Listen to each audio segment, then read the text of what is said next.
actually voted for this government, and I'm so disappointed. I would consider Labour to almost be a right party. They'd never get my vote again. They have completely betrayed the whole country. It wouldn't be a Labour conference without a few protests, but this year there does seem to be even more than usual. You've got this one around social care, but you've also had protests against tax changes for farmers, Palestine protests and trans protests as well. Now, I've headed down to a few of them to hear the arguments, but also to try and figure out what threat they all pose to Keir Starmer and Labour come the next election.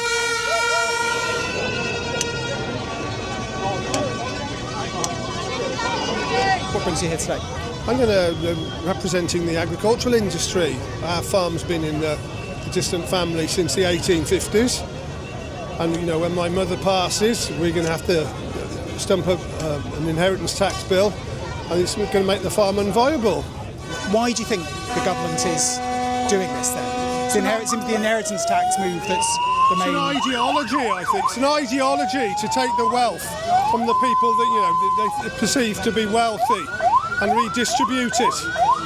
But they forget that it's the wealthy people that employ half the country. It isn't the civil servants that keep the country running, it's the private sector. If you don't mind me asking, did you vote in the last election? I did. Who did you vote for? Tories, Conservative. Have you always voted Conservative? Yes, I have. Would you vote Conservative again? If I voted Conservative at the next election, it might lead to Farage not getting in, because it might split the vote. Is that a good thing or a bad thing? I think we need to sort the immigration out, and Farage is the right person to do that. But I'd like to see how things pan out beyond that. We've seen his backbone, but we haven't seen his ribs. That's all I'm saying.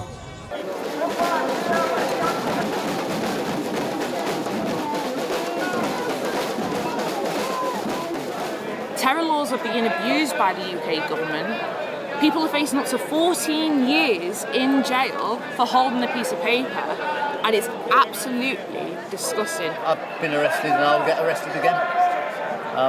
It's unnecessary. I'm not a terrorist, except by definition of the government. So be it. Last time I probably voted Green.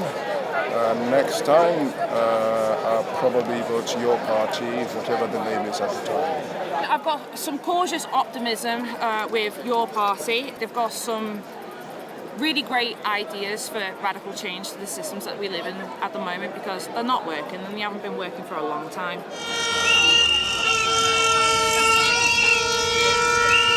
How have you felt about how the recent government, the Labour government, have been handling social care? They've been giving it enough attention?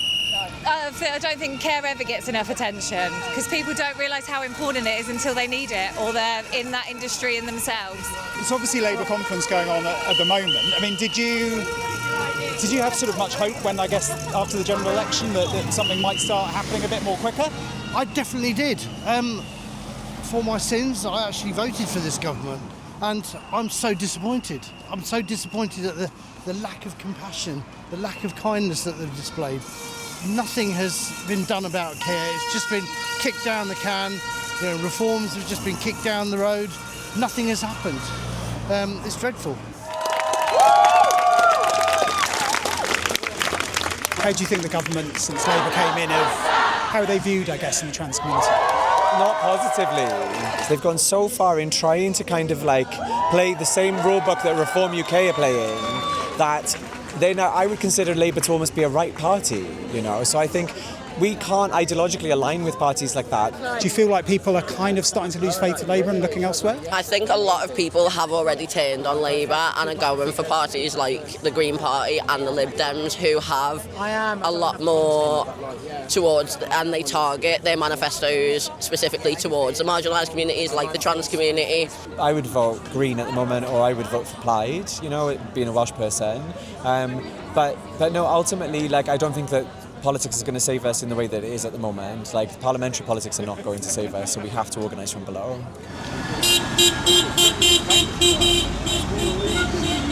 I think what's really striking, talking to people at some of these protests, is that actually the gripes they have with the government are all quite similar. A feeling that ministers, the Prime Minister, isn't listening, a feeling that maybe they've gone back on what they promised before the election.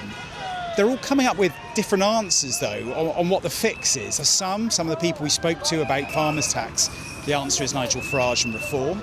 For others who are concerned about social issues, social care, also the trans rights protest, the answer is other left-wing parties, be it the Greens, maybe the Lib Dems, independent candidates, even Jeremy Corbyn as well.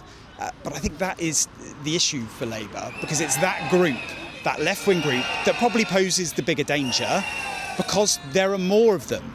But also, I think they're probably going to be more easy to bring back into the fold than the people leaving for reform, especially if the call to those voters who are leaving for other left-wing parties is, look, come back to stop Nigel Farage. And that's exactly what Keir Starmer's trying to do at this conference, I think. He's trying to appeal to those people to come back in order to stop a reform government.